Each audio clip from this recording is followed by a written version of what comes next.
नमस्कार मैत्रिणींनो, मी Madhuri's cooking and lifestyle ह्या माझ्या चॅनलमध्ये तुमच्या सगळ्यांचं खूप खूप स्वागत करते। तर आज आपण अगदी भरपूर प्रोटीन्स, विटॅमिन्स आणि मॅग्नेशियम असणारे बिन पाक करता डिंकाचे लाडू कसे बनवायचे त्याची रेसिपी बघणार आहोत। अतिशय अचूक प्रमाण आहे। चला तर मग सुरुवात करूया। ह्यासाठी मी 1 किलो खोबरं घेतलेलं आहे, 1 किलो खारीक पावडर आहे, पाव किलो बदाम, पाव किलो काजू आणि अर्धा किलो डिंक आहे। तर सर्वात आधी काय करायचं, हे जे खोबऱ्याचे काप आहेत हे मिक्सर मध्ये आपल्याला बारीक करून घ्यायचे आहे। याची पावडर करून घ्यायची आहे, पण खूप जास्त फिरवायचं नाही, अगदी तेल सुटेपर्यंत करायचं नाही, नाहीतर लाडूचा कलर काळपट येऊ शकतो। साधारणपणे कन्सिस्टन्सी अशी ठेवायची आहे। मी तुम्हाला हातात घेऊन याचा टेक्स्चर दाखवते, तुमच्या लक्षात आलंच असेल। आता हे एका मोठ्या भांड्यामध्ये मी सगळं काढून घेते। आता हे सगळं खोबरं आपण बारीक करून घेतलेलं आहे।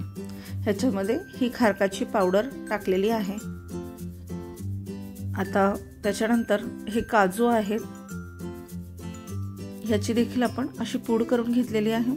तुम्हाला हवं असेल तर तुम्ही स्लायसरच्या साहाय्याने याच्या स्लाइसेस देखील करू शकता। आता बदाम घेतलेले आहेत, ते देखील आपण ह्याच्यामध्ये घालून घेणार आहोत। आता सगळं एकदम निघत नाहीये, त्याच्यामुळे मी 2 लॉट मध्ये हे सगळं काढून घेतलेलं आहे।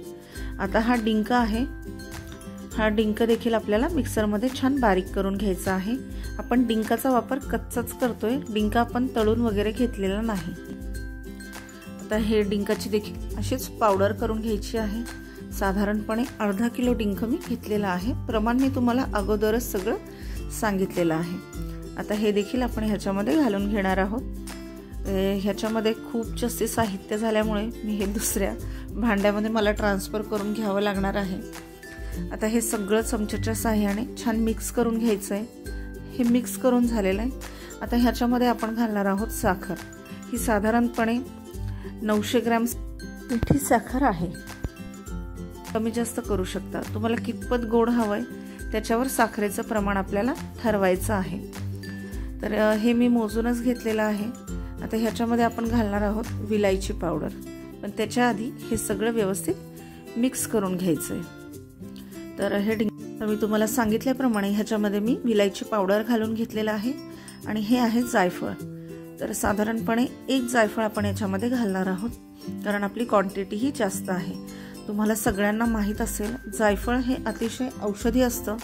ह्याच्यामुळे सर्दी, खोकला किंवा कफ याचा त्रास होत नाही। मूळतच हे खूप गरम असतं। आता हे जायफळ देखील याच्यात किसून घातलंय आणि सगळ्यात महत्त्वाची गोष्ट म्हणजे औषधी गुण तर आहेच, पण विलायची आणि जायफळामुळे आपल्या लाडूला एक छान वेगळी चव लागते। आता ह्याला मी थोडंसं मोठ्या पातेल्यामध्ये ट्रान्सफर करून घेते, कारण मिक्स करायला खूप अवघड होतंय। डिंकाचे लाडू सगळेच जण करतात, पण पाक बनवायचं टेन्शन, परत पाक बिघडतो की काय हे एक टेन्शन। तर बिन पाक करता आपण हे लाडू बनवून घेतोय आणि विशेष म्हणजे हे लाडू अजिबात बिघडत नाही, खूप झटपट होणारे आहेत, कुठलाही तामझाम करायची आपल्याला गरज नाही। डिंकाचे लाडू हे खूप जास्ती पौष्टिक असतात, आपल्या सगळ्यांनाच माहिती आहे। तर थंडीच्या दिवसामध्ये ताप, सर्दी, खोकला, वेगवेगळ्या प्रकारचे इन्फेक्शन्स होतात, व्हायरल असतं, तर ते होऊ नये हे लाडू खूप फायदेशीर ठरतात। आता ह्याच्यामध्ये मी 1 किलो तुपाचा वापर केलेला आहे। आपण हे गाईचं साजूक तूप याच्यामध्ये घातलेलं आहे, कारण गाईचं तूप हे खूप जास्त हेल्दी असतं आणि ह्याच्यामुळे काय होतं, बेसिकली लेडीजला वगैरे पाठदुखी, कंबरदुखीचा जो त्रास होतो तो देखील ह्या लाडूमुळे कमी होण्यास मदत होते। तर लाडू नक्की ट्राय करा बरं का, आणि कमेंट करून मला सांगायला विसरू देखील नका। आता मी चमचा खाली ठेवून हाताच्या साहाय्यानेच हे सगळं व्यवस्थित मिक्स करून घेणार आहे। तुम्हाला जर केस गळती होत असेल तर त्यावर देखील हे लाडू खूप फायदेशीर ठरतात। याचे एक नाही पण भरपूर फायदे आपल्याला बघायला भेटतील। आता हे सगळं याचं बाइंडिंग होतंय की नाही आपण एकदा बघूया, कारण जोपर्यंत हे सगळं व्यवस्थित एकजीव होणार नाही तोपर्यंत याला बाइंडिंग देखील येणार नाही। आणि आता ह्या पद्धतीने छोट्या मोठ्या तुम्हाला आवडतील त्या आकारामध्ये तुम्ही हे लाडू बनवू शकता। तर ह्या पद्धतीने हे लाडू आपल्याला बनवायचे आहेत। मैत्रिणींनो, तुम्ही देखील रेसिपी नक्की ट्राय करा. आवडत असेल तर चॅनलला लाईक, शेअर, सबस्क्राईब करायला विसरू नका. हे बघा, आता मी तुम्हाला दुसरा लाडू बांधून दाखवते आणि विशेष म्हणजे हे लाडू लवकर खराब देखील होत नाही. मुलांच्या छोट्या भुकेसाठी देखील एकदम बेस्ट ऑप्शन आहे. तर ह्याच पद्धतीने मी बाकीचे सगळे लाडू देखील आता वळून घेणार आहे. तुम्ही रेसिपी ट्राय करून मला कमेंट करून सांगायला मात्र विसरू नका. हे बघा, ह्याच पद्धतीने आपल्याला बाकीचे लाडू देखील वळायचे आहेत आणि हे एकदम परफेक्ट प्रमाण झालेलं आहे. त्याच्यामुळे बाइंडिंगला देखील आपल्याला अजिबात प्रॉब्लेम येत नाही आहे.